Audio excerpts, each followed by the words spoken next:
start my message today, I actually thought we would start with a game because I know that kids in Kids Church, you guys love games, right? And I'm so glad that some of you have trickled in over worship, so I'm getting nervous that the adults would have to do all the game playing today. So this is how our game is going to work this morning. Is I have some words that Jessica is going to put up on the screen one at a time. And they're scrambled up. So the letters are all mixed up. And I want you kids, because you're so smart, to try and unscramble the words. And the adults around you can help. But if you know what the unscrambled word is, and you're the first kid, this is your opportunity. If you've ever wanted to say something in the mic on Sunday morning, here's your chance, okay? So if you know what the word is, I want you to run up here, and I'm going to let you say the word in the microphone, okay? Are you guys ready for the first word? Okay, we're ready, Jessica, we're ready.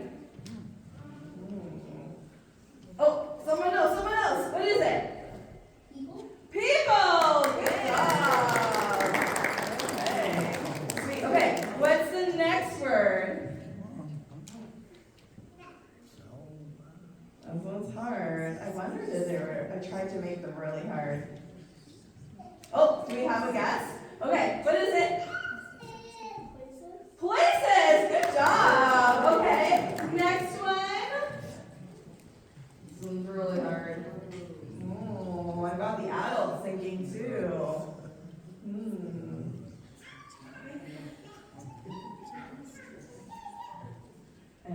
Any guesses? Did we guess something? No? Okay. Do you guys want me to tell you? No, I know. Oh, you know it. Okay, what is it?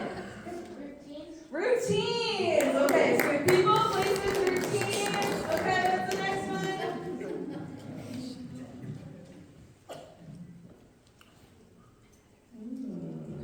Oh, wow, the Joneses. You guys are good. Weather. Okay, last one. Here we go. Oh, Bill's got it. What is it?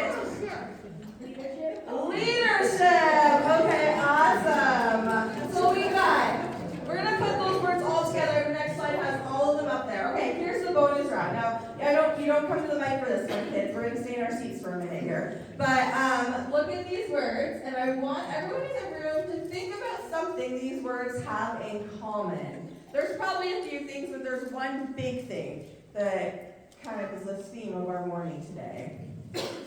Oh, you think you know? Do you want to shout it out? The church? The church? Good guess, but that's not it. No, I'll tell you. If you think you have an answer, show me with your hands, and then I'll know to give you the answer.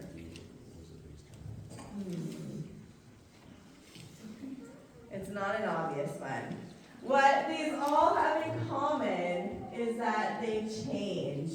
They don't stay the same. Change, yeah. So people change. Places can change. You know, have you ever gone back? Kids, you wouldn't know this yet, but when you grow up and come back to Hagersville or Caledonia, it's going to look different than when you grew up. It just happens. People change. Leadership changes. The weather changes. And even our routines will change based on the time of the year. Even this week, your routines have probably changed.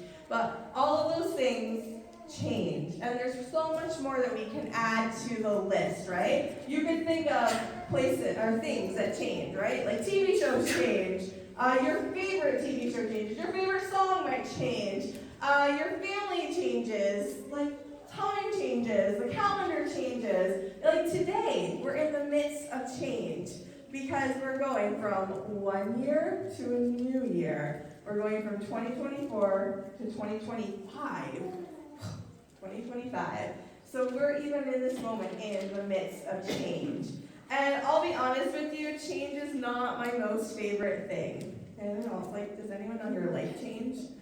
Anyone with me where you're like, I hate change? Like, don't No, we're not talking to me today. Okay, that's fine. I can go with it. But I hate change. It's not my favorite thing. I'm a routine person. I like things to be the same.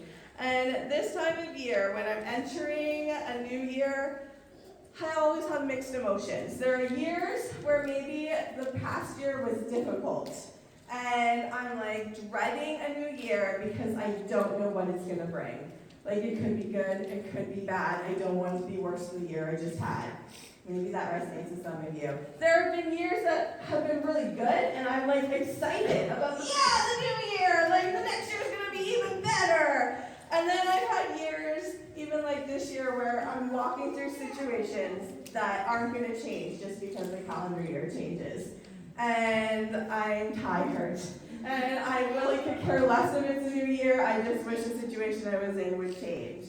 So every new year, I have multiple mixed feelings, a bag of mixed tricks there. And I hope that some of you can relate, or maybe I'm just an oddball here, and that's okay too. But as I've navigated through change and learning, because it happens, we can't get away from it. We can't stop it. I can't stop January 1st from coming. I can't stop progress in Hagersville. It's not always going to look that way. I can't stop change.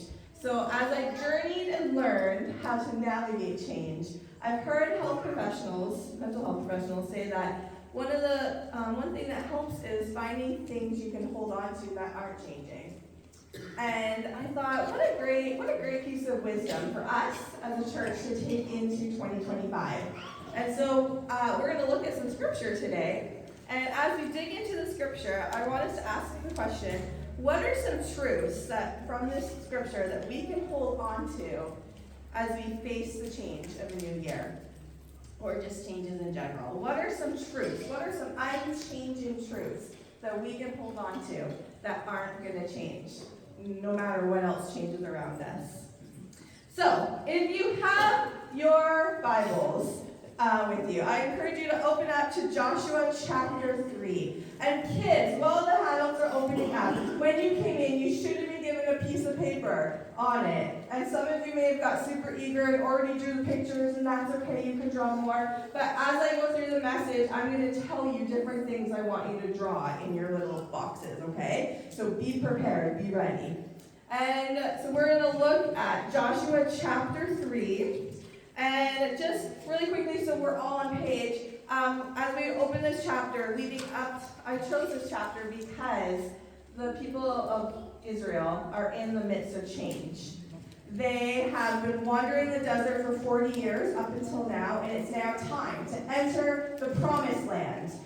New beginnings. Their leader, Moses, who has led them from Egypt through the wilderness, 40 years of wandering, he has now passed away, and they have a new leader, Joshua. And so it's a season of big change for God's people. And that's why I picked this passage, because it's got some great truths, those truths that we're going to look for and hold on to as we deal with change. So looking at Joshua chapter 3, verses 1 to 6, it says, "Early in the morning, Joshua and all the Israelites set out from Shittim and went to the Jordan, and they camped before crossing over. After 3 days, the officers went throughout the camp, giving orders to the people. When you see the Ark of the Covenant of the Lord your God, and the Levitical priests carrying it, you are to move out from your positions and follow it. Then you will know which way to go, since you have never been this way before. But keep a distance of about 2,000 cubits between you and the Ark. Do not go near it." Joshua told the people, "Consecrate yourselves, for tomorrow the Lord will do amazing things among you." Joshua said to the priests, "Take out the Ark of the Covenant and pass on ahead of the people." So they took it up and went ahead of them. So in these verses, we see Joshua preparing the Israelites to cross the Jordan River into the Promised Land. And this is a big deal. Like I said, they've been waiting 40 years to go there, so this is a huge deal. And as I read through this passage, two truths jumped out at me. And to help our kiddos who maybe need some wiggles out, I'm going to let the kiddos stand up right now. And you guys, if you need to, get some wiggles out. Now's your chance. Stand up, shake your body like crazy. And as they do that, I'm going to have everyone repeat the first truth after me, okay? The first truth is that God goes before us. Okay, kids, are you done your wiggles? You can sit back down. Awesome. Okay. Well, I keep talking, kids. As in this section on your paper, the very top section, I want you guys to draw a picture, kind of like this one up here, of the Ark of the Covenant. It was a special box that represented God's presence, and it had to walk before them into the Jordan River. Okay. So, kids, you can start drawing that while I talk. So, in this passage, the first truth that jumped out at me is that God went before the Israelites. He told Joshua to have the priests take the Ark of the Covenant, which was a special box that represented his presence. And it was to walk before them into the Jordan River. And this was significant because it represented him going before them.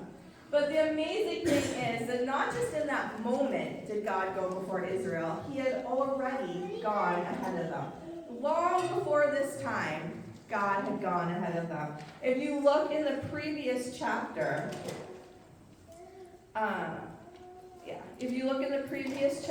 Joshua chapter 2, Joshua had sent spies into the land just to check it out, to see get the lay of the land. And they ran and encountered a woman named Rahab who helped them. But Rahab says this to them in verses 9 through 11. She says, I know that the Lord has given you this land, and that a great fear of you has fallen on us, so that all who live in this country are melting in fear because of you. We have heard how the Lord dried up the water of the Red Sea for you when you came out of Egypt, and what you did to Sihon and Og, the two kings of the Amorites east of the Jordan, whom you completely destroyed. When we heard of it, our hearts melted in fear, and everyone's courage failed because of you. For the Lord your God is God in heaven and above and on earth below. So just in Rahab's statement, we see that God had gone ahead of them into the promised land. He had prepared the hearts of the people. They were already afraid. They already knew that these Israelites were going to come in. They were going to lose their land. God had already prepared the way. While Israel was entering a new land, it wasn't new to God. Right? He understood the land. He knew the lay of the land. Which is why I love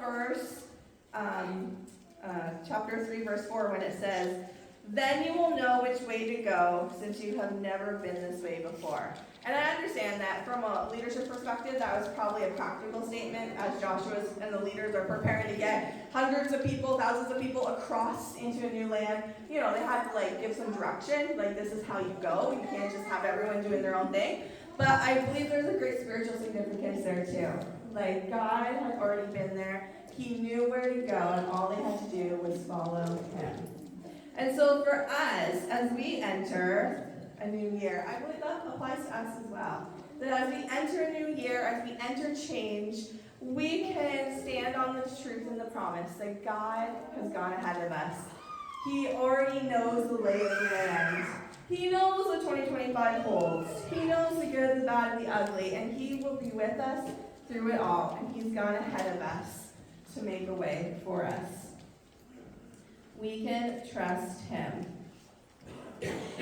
There are many verses in the Bible where God promises his people that he will be with them. And here are just a few. Deuteronomy 31:6. Be strong and courageous. Do not be afraid or terrified because of them. For the Lord your God goes with you. He will never leave you nor forsake you. Isaiah 41:10. So do not fear, for I am with you. Do not be dismayed, for I am your God. I will strengthen you and help you. I will uphold you with my righteous right hand. Matthew 28:20. Jesus says to the disciples, and surely I am with you always, to the end of the age. Just like God was with the Israelites, he's with us today. And he has gone before us in the midst of change, and he will be with us in the midst of change. And that is a promise and a truth that we can hold on to in every circumstance. Okay, kids, are you ready for wiggle break again? This time, if you need a wiggle break, you can stand up and do some jumping jacks. Anyone jumping jacks? No, they're all staring at me. Maybe I'm the only one that needs wiggle breaks. Okay, awesome. Well, I'm going to have everyone, if you need a wiggle break, take it, but I'm going to have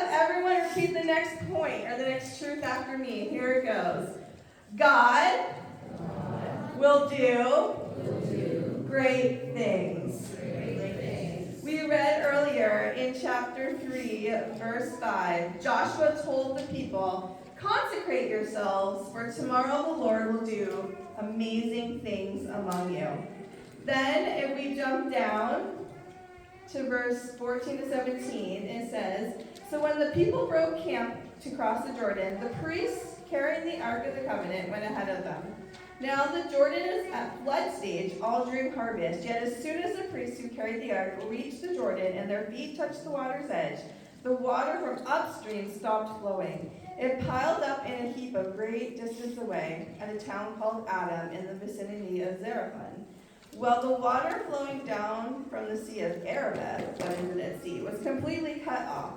So the people crossed over opposite Jericho. The priests who carried the Ark of the Covenant of the Lord stopped in the middle of the Jordan and stood on dry ground.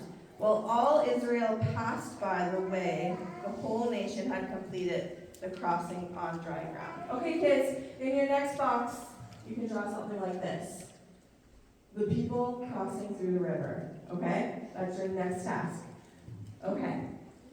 So, from these verses, I love when Joshua tells the people, consecrate yourselves, because tomorrow God is going to do an amazing thing. And that is, amazing that Joshua can say that with such confidence.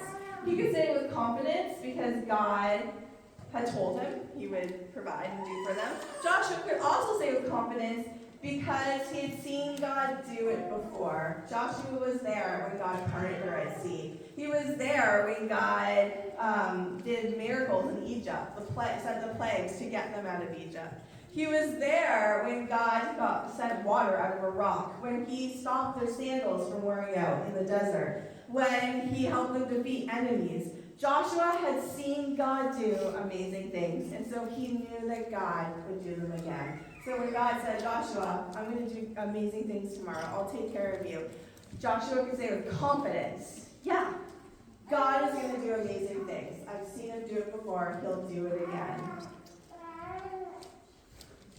And Joshua also acknowledged, though, when he says consecrate yourselves, that God does amazing things, but it's also important for us to make sure we're right with him, that our relationship with God is on good ground, because it's not fair of us to not take care of our relationship with God, to cast him aside, but then still expect him to do good things. And Israel didn't have the best track record. They had a tendency to forget the things God had done, to forget about God. They built a golden calf to worship it. Israel didn't have a great track record. But so Joshua wanted them to understand that God is going to do great things, but you also need to make sure that your heart is right before God. What a great reminder for Israel, and a great reminder for us today, that as we enter a new year, it's important for us to pause and just check in with God. And God, how's my heart with you? Am I right with you? Is there anything in between you and I? And as we do that check-in, we can also hold on to the truth that this coming year, God will do good things. That it doesn't mean that there won't be bad things. It doesn't mean there won't be hard things. But God will do good things. In the midst of it, despite it, God will do good things. We know that God will do good things because he's done them in the past. God has and will continue to call people into a relationship with him. In 2025, God will continue to be our provider. He will continue to draw closer to us. He will continue to answer prayer. He will continue to forgive, to heal, to comfort, to give joy and peace. The God who did all of that last year and in previous years, he'll continue to do it in 2025. God doesn't change. His character doesn't change. And we can hold on and rely on that. In Malachi 3:6, God says, I, the Lord, do not change. In James 1:17, it says, every good and perfect gift is from above, coming down from the Father of the heavenly lights, who does not change like shifting shadows. We can be confident that God's character will not change, no matter what we face now or in the future. And we can hold on to that truth that God will do good things. He's done it in the past, and we can look forward with anticipation to the future. Okay, and that actually brings us into our third point today. And kids, I guess no one needs a wiggle break, but if you do, you can get up and hop on one foot. But let's all say the last point for today's message is repeated after me. Remember what God has already done. And great job. So we're going to read the last bit of our passage, and then I'm going to have the kids help me with something special, okay? So Joshua 4, verses 1 through 3 says, "When the whole nation had finished crossing the Jordan, the Lord said to Joshua, 'Choose 12 men from among the people, one from each tribe, and tell them to take up 12 stones from the middle of the Jordan, from right where the priests are standing, and carry them over with you, and put them down at the place where you stay tonight.'" Then I'm going to jump down in verse 15, where it says, "The Lord said to Joshua, 'Command the priests carrying the Ark of the Covenant of God to come up out of the Jordan.' So Joshua commanded the priests come up out of the Jordan, and the priests came up out of the river carrying the Ark of the Covenant. And no sooner had they set their feet on dry ground than the waters of the Jordan returned to their place and ran at flood stage as before. On the 10th day of the first month, the people went up from the Jordan and camped at Gilgal on the eastern border of Jericho. And Joshua set up at Gilgal the 12 stones they had taken out of the Jordan. He said to the Israelites, 'In the future, when your descendants ask their parents, "What do these stones mean?" tell them, "Israel crossed the Jordan on dry ground, for the Lord your God dried up the Jordan before you until you had crossed over. The Lord your God did to the Jordan what he had done to the Red Sea when he dried it up before us until we had crossed over. He did this so that all the peoples of the earth might know that the hand of the Lord is powerful, so that you might always fear the Lord your God.'" Okay, kids, this is where I need your help, okay? So we just read that Joshua had 12 men go and get stones out of the river, and they were going to use those to build a monument. So around the room, I've spread out more than 12, because I didn't know how many kids would be here, and I want everyone to have a chance. But can you guys go find a stone and bring it up to the front here, and we're going to build a monument.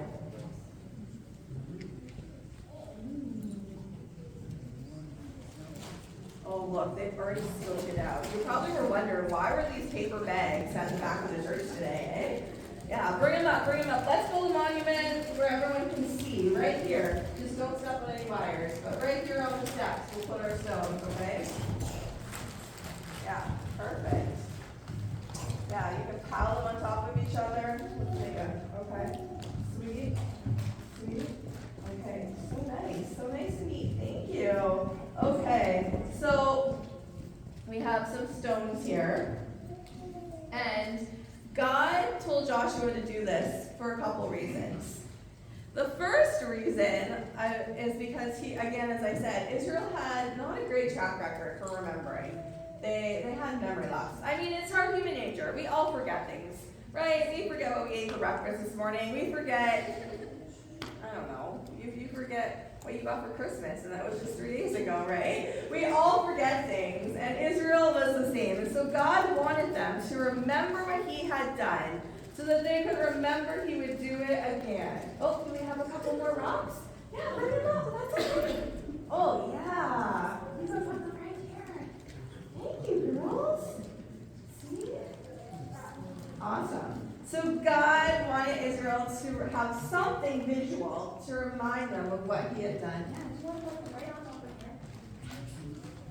Awesome. Good job. Thank you. Okay. Perfect.